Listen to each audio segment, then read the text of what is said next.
Sarah Garvey, and I've lived in the Middle East for the past 12 years. And I have known a bunch of different Saudi people. I lived in Jordan, which borders Saudi Arabia, and the Saudis all come to Jordan in the summer months for holidays. And also I have friends who have married Saudi men, and I have Saudi women who are my friends in Jordan. There has been a huge problem going on in Saudi Arabia. Women's rights. Something completely ignored in the 20th century has been brought to light in the 21st century. Now some work is finally being made on helping women in Saudi Arabia get their rights back. However, today we will also be talking about the decades of oppression leading up to the 21st century. The modern Saudi Arabia was founded during the early 20th century as part of a revolt from the Ottoman Empire during World War I. Saudi Arabia was founded by Abdulaziz Al Saud, who was also the first king. In 1938, oil was struck in the Al-Hassa region of Saudi Arabia. After this, Saudi Arabia exported more and more oil until it became one of the biggest oil exporters in the world. It was because of this that it got close relations with the U.S. It was because of this that the U.S. has never really interfered with what goes on in Saudi Arabia. Saudi Arabia has also been in a few wars, especially the Arab-Israeli War of 1973, in which the U.S. supported Israel, which brought along tensions and the Arab oil boycott.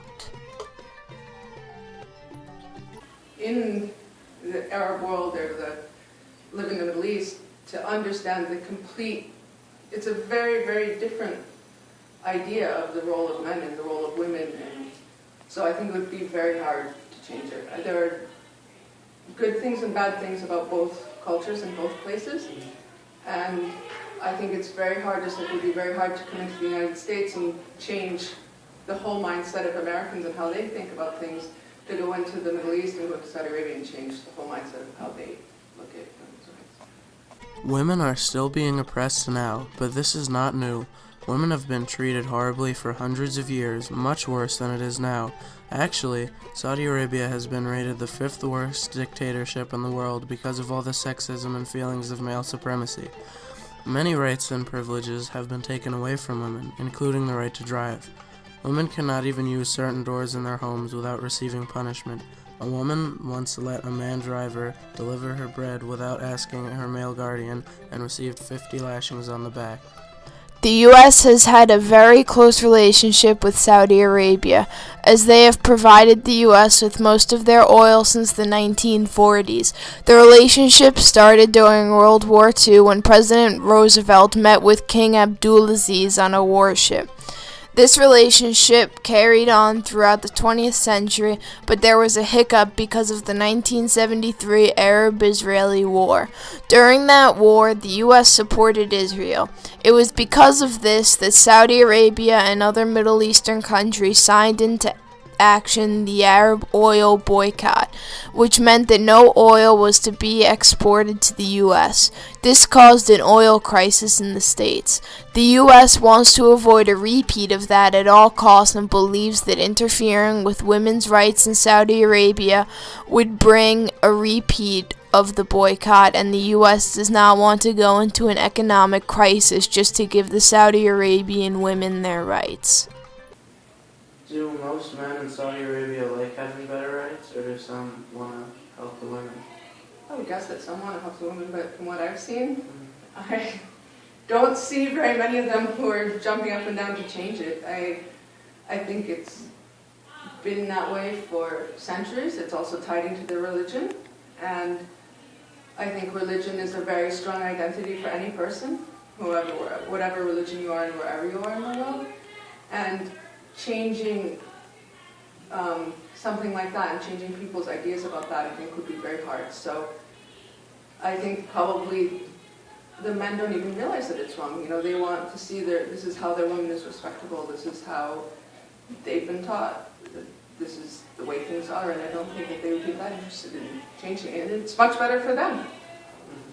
There's not really a huge motivation for them to change. Until 8th grade, women are only taught religion. Afterwards, they learn to cover up, marry a man, and look pretty. Women are also taught that they are better than others because of their looks. Very few women are in the government, and women there cannot drive or be teachers and doctors. Women are also taught from a young age that when they are punished, it is their fault and that they are the dishonorable ones. It is also dishonorable for a man to not punish a woman if they have done something wrong. Women have been brainwashed for so many years that it is very difficult to make a change. Most of the government in power is also males, so women do not have much of a say in anything. Small revolts have happened, but nothing large enough to actually make a difference. We believe the only way for a change to happen is for the U.S. to take action. This will only happen if the U.S. becomes energy efficient enough so that they could take a boycott on oil from the Arabian countries and have enough oil coming in from places throughout America so that they won't take too much of a hit economically. This could be coming up soon, too, as the U.S. has become more independent on oil. Now 39% of the oil we use comes from the U.S., and only 8% of our oil comes from Saudi Arabia. We are much more independent when it comes to oil than we are today. In a few years, the U.S. might become independent enough so they could take a boycott and the gas prices wouldn't skyrocket.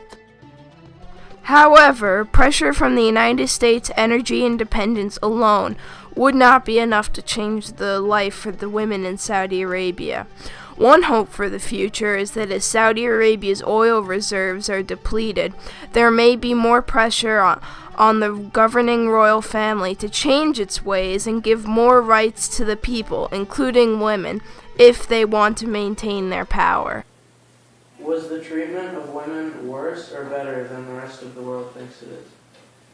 Oh, I think it's much worse. I think that people don't understand how badly women can be treated in Saudi Arabia. They have religious police in Saudi Arabia, and their religious police walk around with sticks and with like 3 other policemen, and the religious police can do whatever they want to women if they don't think they're following the moral code. Now, because of women not having the right to drive, it becomes very hard for them to go through their responsibilities, which are taking care of the house and children. Also, no car makes it very hard for women to maintain a steady, full-time job. They always need someone to drive them to and from work, and they have to get permission from their male guardian to even apply for the job.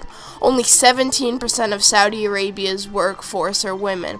Also, women are limited to what are thought of as traditional female jobs, such as teacher, nurse, or secretary. And female teachers are only allowed to teach female students. Women aren't allowed to run for office, become a doctor, or become CEO of a business. This is a lose-lose situation, as most women don't have a job, and Saudi Arabia is missing out on thousands of bright minds. If women cannot complete their basic responsibilities to take care of their children, then their children will grow up to be the same way, and we will not be able to ever make a change in Saudi Arabia. Men have much more of a say than women in Saudi Arabia. There needs to be a change. Women have no voice because they are scared of the punishments.